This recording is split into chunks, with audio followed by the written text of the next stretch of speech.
You can, like, you are looking at me now. Yeah. I don't know what's in your mind. Yeah. But by starting these positions, I can hazard a guess to where you're heading to. If somebody doesn't have that ability, doesn't have that skill, you will just listen to him and treat the matter administratively. And that will not address the underlying issue like we talked about. But let me look at some of the issues that we have recorded in Nigeria. From the Boko Haram issue, down to what the IPOB in the east, down to the Yoruba people stuff in the west, and also not forgetting the north central. Do you think if government had done the proper thing, this could have been prevented? I think they should have done more. More. There should be, should step up the game. There should be more involvement of people who know about this sector. People should be reached out to.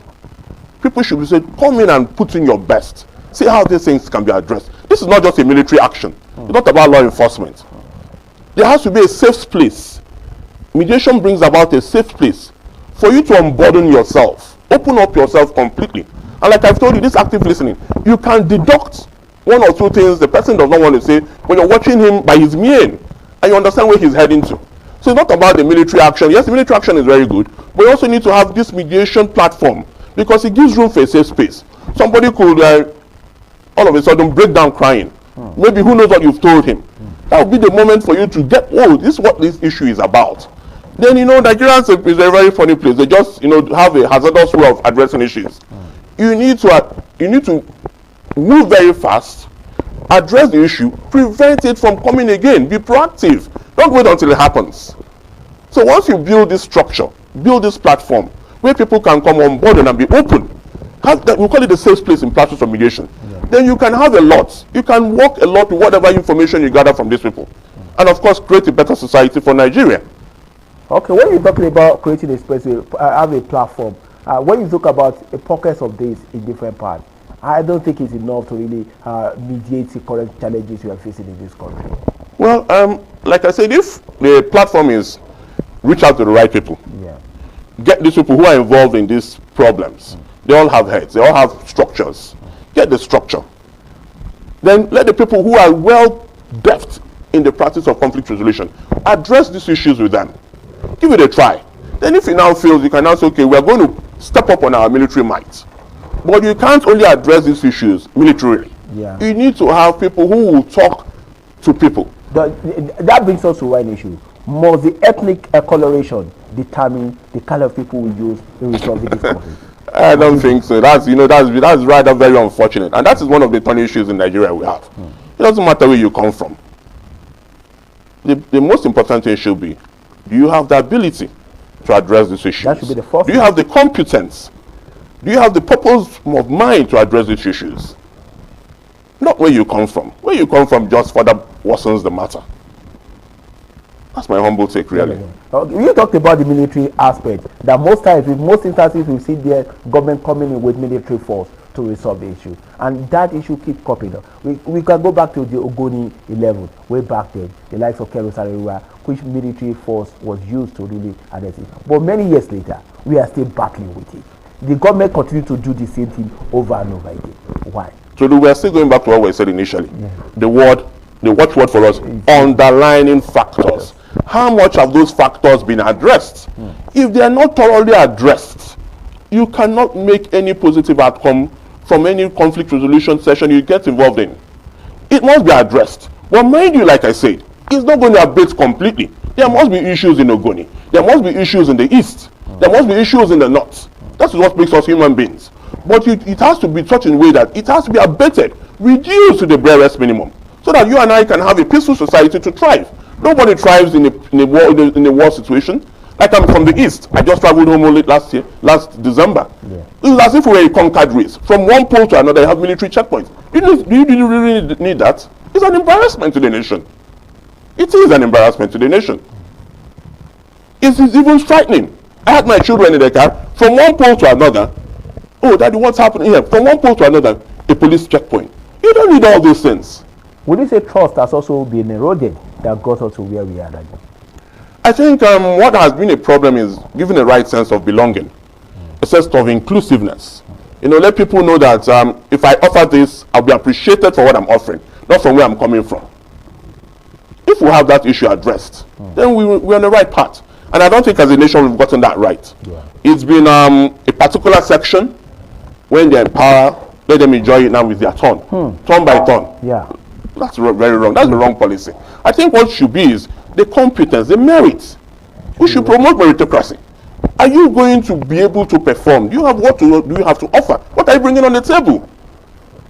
But if you are doing merit, some people have also, we found out that there have been pockets of reaction if you want to do merit, because some people say more side of part of society gets more, and that's also leads to conflict. How in a situation where we have diverse ethnic groups and everybody wants to have a say in this scheme of things? So there's something called a reasonable standard. Yeah. There's a word called a reasonable standard. Yeah. We're all human beings. You can never get it right all the time. Yeah. But you must achieve or strive to achieve a reasonable standard. So once we address underlying issues and make all efforts to achieve a reasonable standard, then any other person that says something will know that the person has an ulterior motive.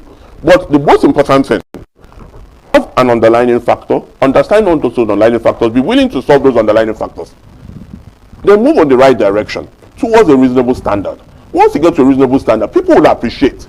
Once people see that you're putting in effort in a particular thing, even if you're not hitting the mark, but they see that there's an improvement, people are more tuned to say, okay, let's keep being patient with these people. The problem Nigeria has is that it's not an administrative problem. It's not about a retired permanent secretary, a retired government official, a retired director, No. It's about people who have been well skilled in the practice of conflict resolution. I am a lawyer, 23 years post-call. But I tell my fellow lawyers, yes, you're a lawyer, but you can't be a mediator. You need to acquire these skills. You need to know about it.